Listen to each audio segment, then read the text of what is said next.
Assalamu alaykum, hörmətli görürmənlər. Görüvatqanlar Erkin Asiya Radiosu Uyğur bölümünün nəzər proqramısı. Mən Alim. Biz bugünkü proqramımızda Amerika hökumətinin Birləşmiş Dövlətlər Təşkilatının 74-cü qıdımlıq ümumi yığınında Uyğur məsələsini yuqori dərəcədə götürüb çıxışı və Türkiyə qatarlıq bir qism müsəlman dövlətlərinin Uyğur məsələsi üstüdə davamlıq sükutni alışı doğrusunda söhbət edib barımız. Biz bu münasibət bilan Dünya Uyğur Qurultayı İcraiya Komitetining raisi Ömər Qanat əpəndi bilan Uyğur Kişilik Hüquq Quruluşunun İdarə Heyəti raisi Nuri Türkel əpəndini bu proqramğa təklif qıldıq.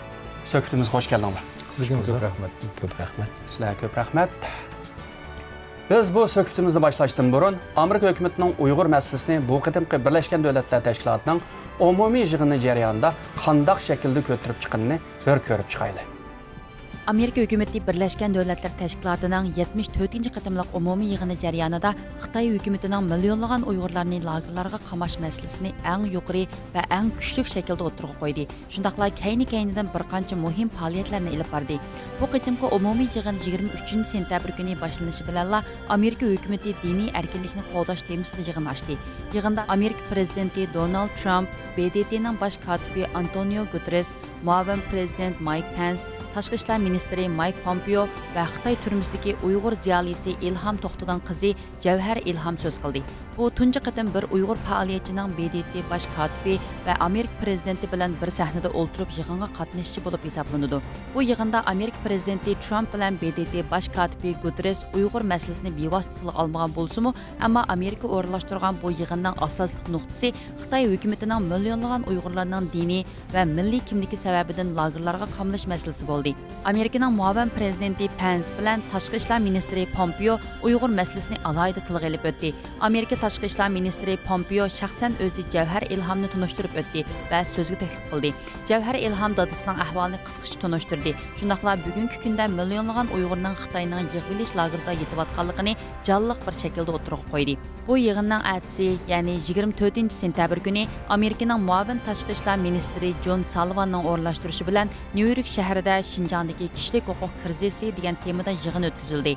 Bu yig'inga Angliya, Germaniya, Gollandiya va Kanada qatorliq davlatlar birlikda sahibxonlik qildi. Yig'inda Amerikaning muavin tashqi ishlar ministri John Sullivan ichilish nutqi so'zlab, Xitoyning terrorlikqa emas, balki Uyg'urlarning diniy va milliy madaniyatiga hujum qilayotganligini alohida ta'kidlab o'tdi.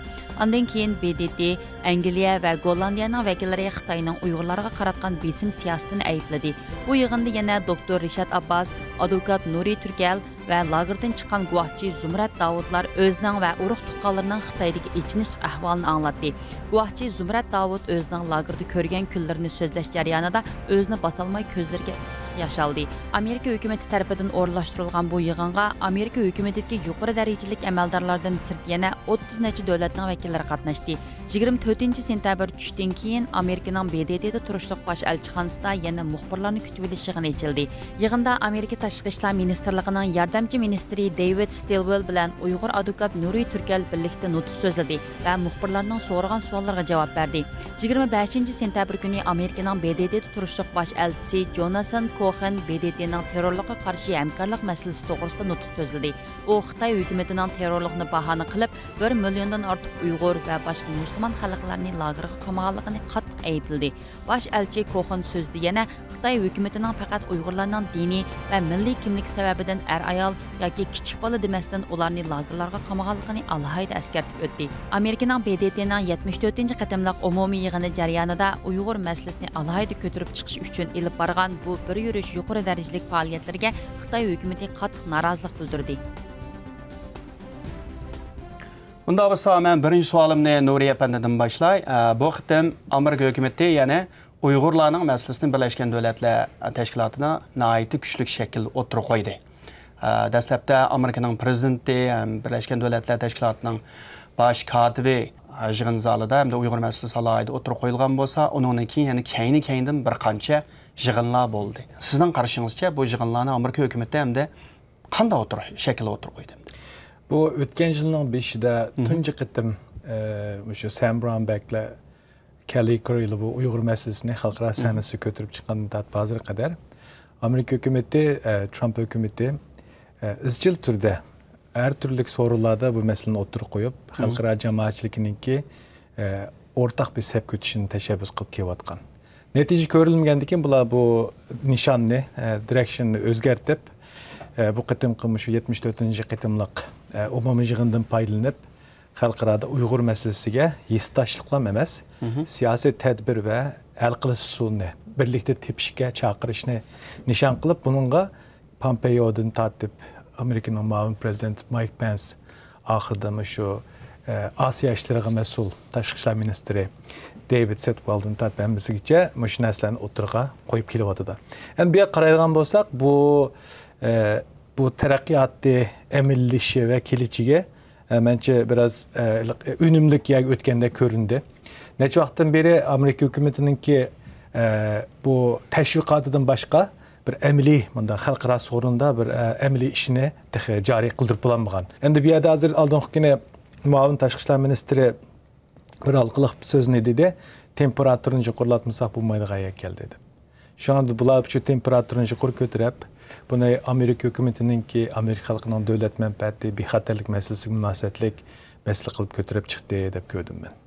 Ömer Efendi, bu 23. sentabr günü Birleşken Devletler Teşkilatı'nın özde, bunun da Amerika'nın prezidenti Trump, Amerika'nın muavin prezidenti Mike Pence, hem Amerika'nın Tashqi ishlar ministri Mike Pompeo bilan birlikte Birleşken Devletler Teşkilatı'nın baş sekretari Antonio Guterres birga o'tirib turib, bu Uyg'urning masalasini o'tirib qo'ydi. Bu yerda İlham To'xtaepandining qizi Javar İlham bir sakni o'tirib so'z qilgan bo'ldi. Naq maydonda siz, Nuri Turkel, doktor Rishad Abbas ham bir qancha Uyg'urlar naq maydonda bo'ldinglar. Endi sizning olgan ta'sirotingiz nima bu yig'inda? Nima uchun sizlarni ayrim-ayrim chaqirdi o yig'inga? Ham İlham To'xtaepandining qizini so'ziltirdi bu yerda. Bu nayte bir utuqluq, yani utuqluq bir yig'in bo'ldi. Chunki Uyg'ur meselesi hem de mındaç etkan çağda dünyada en yukarı pelligi çıktı desek buludu. Çünkü siz mi degендek hem Amerika'nın prezidenti, muavin prezidenti, Tashqi ishlar ministri ve Birleşken Devletler Teşkilatı'nın baş katibi oltağan bir sahnede Uygurlar vekaleten İlham To'xtaepandining kızı Cevher yerda oltadı. Onundakin biz mi tüvende Nuri Turkel, men, Rishad ve bizninki yana aşı cezalagerininki bir qurbanı bo'lgan bir Zumrat Xanim birga o'ltadik. Bu Uyg'ur meselesini Amerika'nınki maqsadli holda shu Birleşken Devletler Teşkilatı'nınki kun tartibiga akirish, xalqaroningki kun tartibiga akilish uchun u yerga bizlarni chaqirdi deb o'ylayman. Ham uningdan keyinsa İlham To'xtaepandining qiziga 5 minutdan oshiq bir vaqt verdi. Şu nurg'unlagan davlatlarningki davlat reislari, tashqi ishlar ministrlari bo'lgan bir sorunda Uyg'ur meselesi yani qaytadan muhim bir mesele. Dünyanınki nayt ko'ngil bo'lishga tegishlik bir mesele sifatida o'tirib qo'yildi ve Birleşken Devletler'nin baş katibining u yerda bo'lishi bu Uyg'ur meselesini bayanman degandek bir eng yuqori saviyada bir o'tirib qo'yilib, buningga qarshi bir tadbir ilinish meselesida jiddiy o'ylanayotganligi başka Amerika başlık başka devletlerninki şunun bir ispatı deb qarayman. Bir yerda bir iş var. Bu diplomatiyada substance deymiz, salmaq. Ondan keyin simbolizm deymiz, bu simbol xarakterlik. Yani bu qitimki Birleşken Devletler Teşkilatı'daki faaliyetler Amerika hükümetinin Uyghur meselesiga hem simbol xarakterlik, hem nigiz salmaq jihatdan bir program o'rlashtirib atganligidan shuni ipida atganligini ko'ra oldik. Chunki biz 2 kun jarayonida, masalan men shaxsan Amerikada 25 yil yashab, men hech bir zaman Amerika hukumatiningki yuqori darajadagi amaldorlarning bir yerga to'planib, o'xshash program bilan noyob sistemlik Uyg'ur harakatini, Uyg'urlarning og'izlarini dunyoga tanishtirish, buni hal qilish uchun bundaq jampidalqan xizmat qilishni ko'rmagan. Hem bunda hemmeden New York'un koçuları da başlarla uçuruşup kalsınız mı? Yığınlarda bulan sırtı da hemmeden Uygurlar için hizmet kılgandak bir muhitini yaratıp tuttu. Bunun o kağallar tesirlengendekini kögeninizde 30 devletin vekili katlaştı. Xitayların tanqid qildigan yerga yaqin kelmaydigan adamlar, bu da şu seferberlikning neticesi, şu axloqiy vijdoniy prinsipni o'rlashning zaruriyatini tonigan hokimiyatlar Amerikalıqlarni senin işin bu demesden kelganini ko'rib yetdim ben. Şuna bu hem simbol xarakterlik, hem salmaqdan Uyg'urlarga, Amerika xalqiga, Amerika devletiga nayt menfaatiga qimmat ko'z qarashiga axloqiy prinsipga uyg'un kelgan ishlar bo'ldi deb ko'rdim men. To'g'ri, albatta bu yerda Birleşken Devletler Teşkilatı'nın baş katibi var, Amerika'nın prezidenti var, Amerika'nın muavin prezidenti, tashqi ishlar ministrlari. Ammo nurg'un Uyg'urlar Amerika'nın prezidenti Trump efendining Uyg'urlar to'g'risida bir yig'izga qilmaganligidan aytdi. Məyusləndi, əfsuslandi, həm torlarda nurg'un tartışlar bo'ldi. Endi buni Nuriya efendi qanday tushuntirasiz? Bu diplomatiyada yaxshi saqchi, yomon saqchi degan bir ikki turlik ishilib berish usuli bo'ladi. Bu Trump hokimiyatda sahnaga chiqqan tartib bugun qadar Xitoylar bo'lgan ilm berimlarida, ommaviy so'rovlardagi so'zlarida ko'pincha qattiq gapni Pompeo bilan Mike Pence qilyotdi. Amaliyatchanligi va strategik ma'nosi va kishilarni o'yga soladigan bo'libmi Uyg'ur masalasida mushlarni chiqyapti. Endi Trump bir davlatning jumhuriyat raisi bo'lish sifati bilan shu so'rinning o'ziga qatnashib, shu suhbatlarga daxil bo'lganligining o'zi ham ba'zi vaqtda Uyg'ur degan so'zni ta'kidlagandimi muhim bir ish deb ko'rma. Siz qarasangiz hozir belayotgan xabarlardami, garchi bir Uyg'ur bo'lish, Uyg'ur amerikalik bo'lish sifatimizdan prezidentning Uyg'ur masalasini alaytlik qilib, ochiq-oshkora Xitoyni tanqid qilishni orzu qilardik, lekin ham ishlar undaq bo'lmaydi. Biz bu yerda ko'rilayotgan natijasiga chiqaraq e'tibor bersak, bu yerda umidsizlanadigan yoki bo'lmasa Uyg'urlarningki qandaqdir ma'lum bir siyosiy, iqtisodiy manfaatlar qurbon bo'lib ketayotgandek ko'rilayotgan narsalarga biraz radiya bəgin oldu və şunda to'g'ri tushunish tarafga yo'llig'in oldu deb o'ylayman.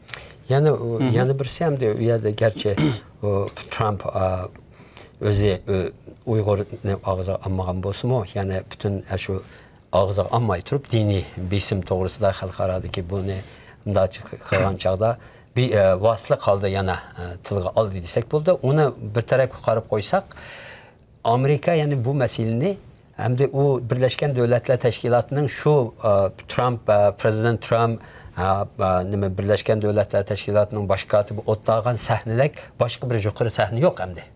Aşı sahneye ilip çıqqanlığı bu meseleni Trump'ınki mesela ağzıga ilişidimi çok muhim deb qarayman. Çünkü üyede bütün başka yalnız Amerika emas, onluğan başka devletlerindeki vekilleri var.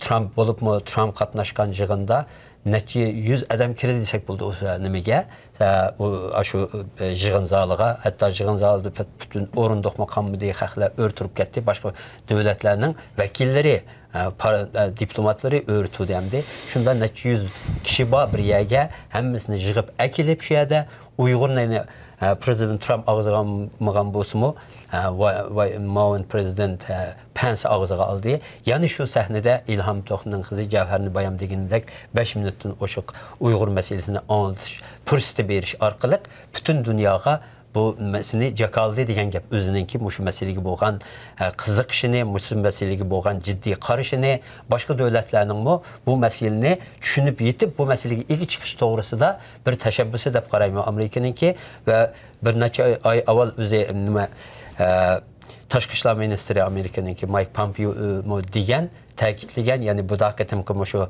Birleşken Devletler Teşkilatı'nınki 74. navbatlik yig'inida biz boshqa davlatlarni Uyg'ur masalasi to'g'risida safarbar qilishga tirishimiz deb mushu va'dasida tudi, mushu va'dasini amalga oshirdi deb o'ylayman.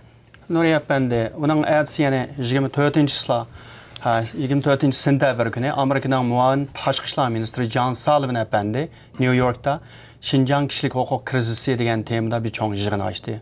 Uningda o'zingiz guvohlik berdingiz. Doktor Rishad Abbas, uningdan sirt lagerdan chiqqan guvochi Zumrat xonim bu yerda so'z qilgan bo'ldi. Bu Amerikaning prezidenti Trump bedidetki bu yig'indan keyin ikkinchi kuni bu bo'ldi.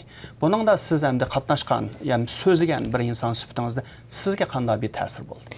Endi men bu savolingizga javob berishdan oldida bu bir kunlik, 2 kunlik faoliyat emas, buningda ulus silinib davom qilayotgan hatto tunugungacha bu vatqanlikni bir eslatib o'tishni zo'r ko'rdim. Masalan, biz berish bu yig'inlar qatnashishning oldida Pompeo, Sekreter Pompeo, Amerikan tashqi ishlar ministri O'rta Osiyoning rahbarligi bu yerda bir tarixiy so'zni qildi. Bu Uyg'urlarning beshik kelayotgan masala Xitoy degandek terrorizm qarshi bir harakat emas deb. Bu Muşu terrorizm hukumiga Amerikaliklar yekunchi qilgan bir davlat bo'lgani uchun Amerikaning top diplomat bu gapni qilsa, buningga dunyo jamoatchilik e'tibor berdi deb qarayman. Undan abay ta'kidlangan masalalar bo'ldi. Endi bu 24-sentabrdagi ishni endi bizning UHRP birlikte uğurlaştırış hemkarlık qilgan bir faaliyet. Biz endi bu işning tayyorlik mezgilida ishlardan qadam bosqichlardan qatnashishlarning xabarimiz bo'lsa-mu, ham bu yerda rasmiy samimiy so'zlash kerak. Bunchalik ahamiyatli bir faoliyatlikni biz o'zimizmi ko'rib yetmabdik. O zal kirgan adam, men birinchi bo'lib ta'sir qilgan, men o'zim nutqimdim dedim. Men hayotimda bunchalik e'tibor berilgan, bunchalik yuqori darajalik amaldorlar to'plashgan, bunchalik ko'p matbuotlar to'plangan, bunchalik halkılık sözler deyilgen men bir Uygur sorununda tek bugün kadar şu Uygurlarning xizmatini qilayotgan 20 yil jarayonida ko'rib baxmatdim. Menga ta'sir qilgan shu bo'ldi. O'tas to'yin qarasangiz, Amerikaning tashqi ishlar ministrining ikkinchi qo'l tashqi ishlar ministri bo'lgan odam. Masalan, butun shu binodagi ishlarni boshquradigan, butun siyosiy yo'nalishni belgilaydigan, imzo atadigan odamning yetakchiligida muavin tashqi ishlar ministrlarininki tunishtirishida nayt halkılık söhbetler oldu. U yerda hamda bu Uygurlar uchun hozirgi simbolizmdan boshqa bu Uygur xalqiga bir umid beradigan bir zo'riyati bor Amerika xalqininki, Amerika hukumatining. Men uni u yerda ko'rdim. Hamma da halkılık yeri necha vaqtdan beri ochiq oshkor sahnaga chiqmagan bir necha Uygurlar ko'p o'tiraqlashgan davlatlar bordi. Mesela Angliya deymiz, Kanada deymiz, Gollandiya deymiz. Ondan keyin yana birisini Germaniya. Mush davlatlarninki bayrog'ini taqab o'tirib, Uyg'urlarga yig'in ochqanligining o'zidan Abayne bu simvolizm degan gapni simvol xarakterlik degan masalani yamancha o'tirib qo'ydik. Mushu naq shu Uyg'ur xalqiga umid beradigan, buning o'zining yolg'iz emasligini, o'z yashayotgan davlatning, hokimiyatning buning sahib chiqadiganligini namoyon qiladigan bir ko'rinish. Endi so'zning mazmuniga kelsak, o'tgan so'rinda o'z vaqtida Ambassador Brownback bilan Washington Post'ta terrorizm bilan aloqasi yo'q degan nuqtai nazar o'tib qo'ygan yana bir muavin yordamchi ministrmi sahnada emas jamoatning orasida o'tirib tingshidi. Endi men shu radio shu programni ko'rguvchilarga alayda tashqi ishlar ministrining veb-saytiga berib, shu deputy secretary'ninki Sullivanning speechini qurma-qur o'qishini tavsiya qilaman. Butun Uyg'urlarninki ahvollarini, hozirgi vaziyatini, besh qo'ygan tahdidni bir Uyg'urmi onchalik yaxshi so'zlanmasligi mumkin deb o'ylayman. Endi bu yerda mohiyat jihatdan, simbol xarakter, mazmun, onadagi Uyg'urlarga kerakli bo'lgan umid hammasini yig'lab kelgan chog'da burunmi deydik bu gapni tarixiy ahamiyati bor. Bu haqiqatan bir tarixiy ahamiyati bor bir yig'ilish bo'ldi. Shu yig'inning o'zida hamda bu Amerikaning muavin tashqi ishlar ministri John Sullivandan sirt yana Nuriy qolganlar so'zlagandan sirt Birleşken Devletler Teşkilatı'nın vekili Karen Smith, ananikin Germaniya hem Angliyaning vakillari chiqib, alayda muhim nutq qildi. Bu ne qandaq tushuntirmisan? Bu nima deganlik endi? Bu şu bayam deb o'tganimdek bu bir bütün xalqaro safarbarlik keltirimiz deb şu hareketga başlagan Amerika bir necha ay bo'ldi. Şu Birleşken Devletler Teşkilatı umumiy yig'ini jarayonida bu mana shuningki bir isbot desek bo'ladi. Mana shundaqa Angliya, Kanada, Germaniya shularninki vakillarimi kelib, uch yerda uningdan keyin Yevropa Birligi ittifoqininki vakili kelib bu yerda Uyg'urlarga bo'lgan hissdoshligini bildirdi va biz Amerika bilan birga dedi bu harakatda. Xitoy hukumatining Uyg'urlarga qaratgan bostirish harakatini to'xtatishda Amerika bilan birga degan va'dani xalqaroning oldida hech tortinmay turib xalqaroning oldida bunda so'z berdi. Bu nihoyatda bir cho'ng ahamiyatga ega. Uning sirtida bayam siz deganda Karen Smith Birleşken Devletler Teşkilatı'nınki bu şu Birleşken Devletler Teşkilatı'nın baş katibininki şu insanlıkla işlengen cinayetke karşı şubesininki vekilken şu ayal kin anlasam için genocide şu işler karşı şu ayalınki kilip bir yerde sözlü geldiği hemmeden çok ehemmiyetliye. Başka bir yardımcısı gelip sözlemedi, başka bir alaydı meslekçisi gelip sözlemeyi, şu meslekçinin şuya ekip sözlütüş, bizning meselemizge qandaq ciddi qarash kerakligini Amerikanınki başka devletlerninki mu ta'kidlaganligininki bir isbot deb qarayman. U yerga 31 devletninki vakili keldi. Yevropa İttifaqınınki sırtıda hamdi 31 devletninki bu meseleni anlap bakmagan devletler var onun içinde. Nurg'unlagan Arab devletlerininki vakilleri var. Şununla yana şu nima Amerika bunu şu İslam dünyasıga, Müslüman dünyasıga anlatış üçün, Arab devletlerine bunu anlatış üçün şu kılıngan bütün sözler şu naq meydanda bular tayinlangan arabcha tarjimonlar orqali naq maydondan tarjima qilinib butun arab dunyosiga o'rta sharq davlatlariga bu taqtildi. Onun uchun bu nayte cho'ng bir ahamiyatli Uyg'urlar masalasi to'g'risida xalqaro jamoatni safarbar qilish masalasida nayte cho'ng bir muhim bir yig'in bo'ldi deb qarayman. Ammo Birlashgan Davlatlar Tashkilotining bu qitimqi umumiy yig'inida albatta 193 davlatning vakillari keldi. Bu yerda Turkiya bo'lsin, O'rta Osiyo davlatlari bo'lsin, hem İslam Hemkarlık Teşkilatı'na təvə Müslüman dövlətlərinin əzaları olsun, həmisi kəgən oldu. Yəni 25-ci İslam əslən İslam Hemkarlık Teşkilatı'nın vəkillik xarakteri ega dövlətlər bunlar yığına içib, alayda Müslüman dünyasında ziyankeşlik uçuratqan millətlərinin dərdi, əkvali, həm onların qolluş doğrusunda dövlətin rəisləri, Müslüman dövlətlərdən gələn rəislər nutq sözləyən oldu. Ama ularning birisi Uyg'ur degan so'zni va yoki Uyg'urning masalasini tilga ilib qo'ymaydi. Nuriy apandi buni qanday tushunamiz? Bu yerda bu Xitoyninki shu taraqqiy qilayotgan, taraqqiy qilmoqchi bo'lgan ikkinchi dunyo ellarida bo'lib musulmon davlatlarida shu pul orqali boshqa siyosiy rahbarlarni, hatto xalqni vicdanını çıkızıolayotganligidan başqa bir narsani ko'rib yetgan bo'lmaydi. Endi bu musulmon dunyosi, turk dunyosi bu necha kun yog'i New Yorkda bo'lgan voqealarni ko'rgandan keyin biroz vijdonni azab qilish tegishli ishdi. Men Mike Pence gap qilayotganda, Pompeo gap qilayotganda O'zbekistonning tashqi ishlar ministrining inkosiga qarab o'tdim. Rahatsız oldim. Rahatsız oldu. Men shundan endi bu bazı devletlerin rehberlerinin içinde bunun bir icabi pozitsiya tutulğanğa temşelgen bilen mi? Uygurca sonun 5 yıl degende ulanın üstüdekileri Xitayninki maliye cihati qulluq aylanıp qalğanlıq üçün özünün dinini qoğdaşdek bir addi işini qılamatqanlığını körüp yettim. Yani bir yerde hazır yana qarsak Amerika hükümeti bu New York'taki faaliyetlerle bunu to'xtatib qo'ygandek emas. Bu Birleşken Devletler Teşkilatı'ndaki muavin elçisine elçi Cohen'ne şu yığında battı. Mısır'a baş elçi qilib tayinlab tasdiqlatibdi. Endi bu adam ne tünügün Birleşken Devletler Teşkilatı'nınki bexatarlik komissiyadagi munozirada maxsus Uyg'urlarni mudofaa qilish uchun Xitoy bilan munoziraga soldi. Buningdimi yana shu Uyg'ur masalasi chiqdi o'tiraga.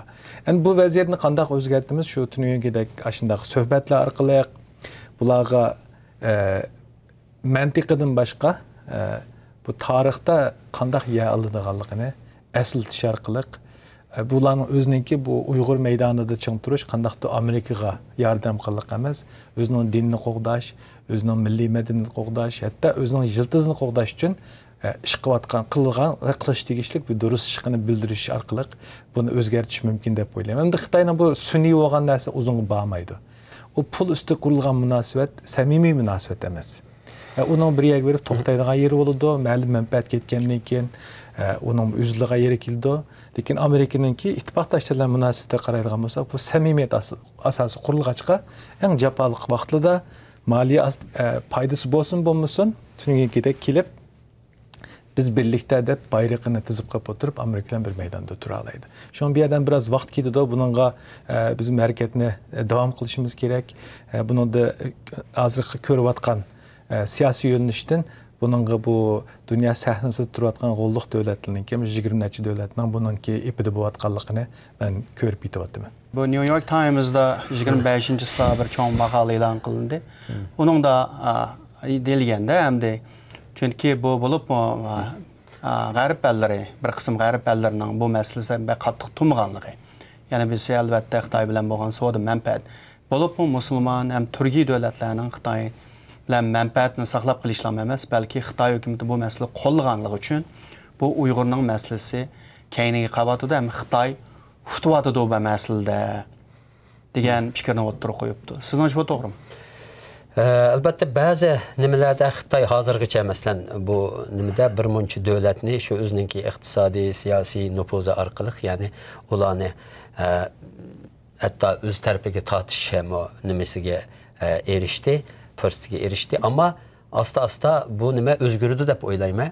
Çünki bilirsiz ana 20 neçə dövlətni 30 neçə dövlət ilə qol qoyğandan Qatar yenib çıxdı məsələn özününki onundan çəkinganligini bildirdi. Bu nəyət çox bir hərəkət bir başlanğıc deyə oylayma. Çünki Amerika mı hazır məsələn bu mən bayam dedim bu bütün sözlənilən sözlər ərəbcəyə tərcümə oldu deyə şu arqılıq məsələn musulman dünyasındakı hökumətlərə nima qılanmısımı üyədəki ammavi təşkilatlarını, üyədəki nüfuzlu kişilərini Uyğurlarını qollaş üçün bir hərəkət keltiriş fəaliyyəti bu təşəbbüsünün bir qismi deyə qarayma. Asta-asta məncə kelivatıdı, bu çıxıvatıdı hazır. Yəni hətta bugün bir xəbər vardı, görən bolşunuz mümkün Maleyziyaga Maleyziyanın əvətkən diplomatlarının ki Maleyziya hökumətinə bəgən həqiqi ilqə dokulatı hazır paşolab çıxdı. Paşolab çıxan çağda o Xitayının deganinin hamısının yağan ikənligi üyədə Uyğurlarınki həqiqətən muşundaq bir bisimə uçurab, onunki həqiqətən cəza lagerləri bolğanlığını yazğan diplomat özü. Amma Maleyziya şu Xitay bilan bolğan soda münasibətindən səbəbindən onu bastırıb qoyğan. Muşundan bilə paşolab çıxıvatıdı. Ondakı Amerika mı başqa dövlətlərə bir cəsarət berivatıdı məndə çıxan çağda. Qorxmay gəp qılınlar deganimdə. Məsələn, Oturasiya dövlətlərinin yəni Bayam Nuridə ötkəndəki Tashqi İşlər ministerlərini çağırıb alaydı ulağa bu məsələdə avazını çıxarışını onun gənzə Uyğurlarını qollaşını doğrusu da onlara rəsmi ilqinimini meydanını bildirdi Amerika. Hətta Amerika bir yerdə bu terrorizm qarşı nimə emas bu qırğınçılıq deyə ifadə edildi. Şunun üçün deyim bu Amerikanın ki şu nəyət cəsarət bilən etivatqan qədəmləri başqa dövlətlərini bir yerdə qorxmasdan, Xitayının besimindən qorxmasdan bu məsələyə igi çıxıb Uyğurlara bir hissdaşlıq bildirdi deyə axırda şununla hərəkət keltirdi deyə oylayman. Amma Nuriye Əpəndi 25-ci isla Türkiyənin prezidenti Erdoğan Birləşmiş Dövlətlər Təşkilatı yığında nutq sözləb bu yerdə Suriyədəki müsəlmanlar, Rohingya musulmonlari, ham Falastin'deki musulmonlar, hatta Falastin'nin xaritasini ko'rsatgan holda nayda hayajon bilan so'zli nutqida. Ammo shunda bo'lsa-mu, o'zining nutqida bir qitim hozir hamda Xitoyniki hamda qattiq ziyonkashlik uchrayotgan o'zining Uyg'ur turklari to'g'risida bir yig'iz gap qilgani yo'q. Buni qanday tushundingiz? Bu Amerika o'xshash g'arb davlatlarida bo'lib Amerikada ko'p ko'rildi. Prinsip asosida siyosat o'zlamdi yoki axloqiy majburiyat asosida bu degan. Endi prinsipga vaqtida ko'pincha vaqtida manfaat davlat manfaatini national interest deymiz. Çevirgen asasda siyaset tuzdu. Bazı Türkiye'nin bu şu Uygur meselesiga ko'rsatayotgan turaqsizligi, bomog'ur ba'zi pozitsiyon tutishi, bularninki qandaqdir bir vijdoniy axloqiy prinsip emas, faqatlam Xitoylar bo'lgan munosabatni saqlab turish uchun yurgizayotgan bir siyosatdek deb ko'rilyotdi. Endi hozir bir yer qaraydigan bo'lsak, aslida shu hozir Sharq Turkiston bo'layotgan vaziyatga, shu qirg'inchilikqa birinchi ulab inkas qaytaradigan davlat Turkiya bo'lishi kerak edi. Chunki Turkiyadagi xalqning yiltizi bo'lgan milliy madaniyat urf-odatni Xitoylar rak kesilining hujayrasi deb deyotdi. Buni ximiyalik model bilan tozalash kerak deyotdi. Shu turklar bog'langan şu Türklerninki xasiyetli medeniyeti de yaş ösmürlerine teşvik kıldıgan medeniyet şu til Xitaylarning qo'lida doğrularla çeçilip mecburi özgertilyapti. Bu bir. İkinciden hozirgidek bir konservatif Türkiye'ninki bu dini bastırılışqa bu atkan nasi inkas qaytırışı biz siyasi mecburiyet emas, bir axloqiy mecburiyet deb ko'rma şahsen. Bu Recep Tayyip Erdoğan özüne dünyadaki Müslüman müminlerinki nicatkarda köstüdü. Ama şu nicatkarın içinde şu köstüğün en nicatkarlık ihtiyacı var, şu gamkorluk köstüğün, şu mümin Müslüman aslında Uygurlar. Bir yerde pakatlam şu devlet menfaati, özünün siyasi geleceği, garip eldirli olan münasebeti. Bu Xitaylan Rusya'yla yıkırılış arqılıq, Avrupalıqlar, Amerikalıqların diqqətini özüge celip kıldığın mundaq bir qılmışlarını gördük. Şu an bir yerde bu yürgüzatkan siyasetlerde bir yerde Uygurlarma bek eceplenip etmesi gerek. Çünkü bu Türkiye prezidentinki kıvatkan sözleri tutkan pozisiyası hemmesi pakatlan siyasetini özününki şu siyasi menfaatini asas boğatıdı. Bir yerde millet ne millet yoki bir qeyrindoshlik yoki bo'lmasa bir vijdoniy asosda ish tutqib atadi deb men shaxsan ko'rmadim, ham ko'rmayman. Hozirgi at least hozirgacha shu hozirgi davom qilayotgan vaziyatda. Ömerxan adapdan eng oxirgi savol. Ya'ni bu hozir ko'ryapmiz hamda nurg'un Uyg'urlarmi torlarda, ijtimoiy torbatlarda yezyapti. Hamda mayli Turkiya bo'lsin, mayli İslam Həmkarlıq Təşkilatı dövlətlər olsun, əlbəttə musulman dövlətlər, bunlar ya cim turvaldı, ya Xitay tərəfdə turvaldı, ya Xitayını qolladı. Şinayət əfsus deyə oylaydı. Əlbəttə bunlar nurğun deydi. Hazır bu dövlətlər əsasən özünün mənfəət üçün Uyğur xalqını setibatıdı deyə. Siz bunun qanday qarayısınız? Ya əmdə biz elə qəbək hissiyatcan olmasımız gerek deyilmi? Xitay Bula her devlet özündeki milli menfaatini oylaydı. Elə ki biz nait hayacanlanıp gidip, biz Türk'le yardım kılış gerek, Müslüman, bu devlet hazır milli menfaat kitayında her devletninki asasını mesela prensibi de, özünün milli menfaatini közlü tutup, onun dikin bunu tatip bakıdı. Ben Uygur'u yan bassam qanchalik paydalı mı, yan basmasam qanchalik paydalı mı degenimi de, bunu tatip özünün milli menfaatini emmeden a'la bilip, şu minnimi de manı da emme. Ahlaki cihetten elbette bu keçirgüsüz bir hareket ama hem de ula milli menfaatini közlü tutuyor. Şunun Uygurlar bunun aceplenmesi gerek de oylayma. Neyime aceplenmesi? Yani ulanınki igi çıkmağanlığa çünkü özününki milli menfaatini de nime kıvatı de bizini kollama diye de o hareketini biz toxtup koyup o ümitsiz olup gidip Müslüman memleketler kollamaydı ki bu bulağı hiç kanda hareket kılmaylı demey. Yanıla hareketimizni davamlaştırıp ulanınki yanıla kolluşuğa erişiş, hiç olmazsa halkınınki kolluşuğa erişiş, ulağı yaxşı düşendiriş vaziyetini düşendiriş için hareket kılışımız gerek. Bunu biz Müslüman devletlerine kılgan ziyaretimizde köydük. Mesela Malezya, Indonezya'ya kılgan ziyarette, mesela bizden avval Xitay'nınki elçixanasından adamlar kelip bulağı başkanımızı düşendirip meselini, özlerininki hikayelerini anlatıp, bu mandak işte özlerininki meydanını ulağa düşendirip, ulağını bazılarını işendirip koygan gepte. Ondaki biz bağandaki ulağa bundak emes, manda buluvatı, andak buluvatı da bütün Xitay'nınki nimelerden, özlerininki hükümet torbetlerinden ağan, bütün məlumatlarını ulağı bəsək, bəzilərinin kallısını biz üyədə özgərdik. Hətta ula dedi ki, sizlər pat-pat kelib durunlar. Xitayın aydıcı hərəkət qıb gidib barıdı. Bütün musulman dünyasında Xitay bir hərəkət içində özününki haqlıq boğallığını köz düşkün Uyğurlara elib beriyatqan qırğınçılıq hərəkətinin haqlıq ikənligini.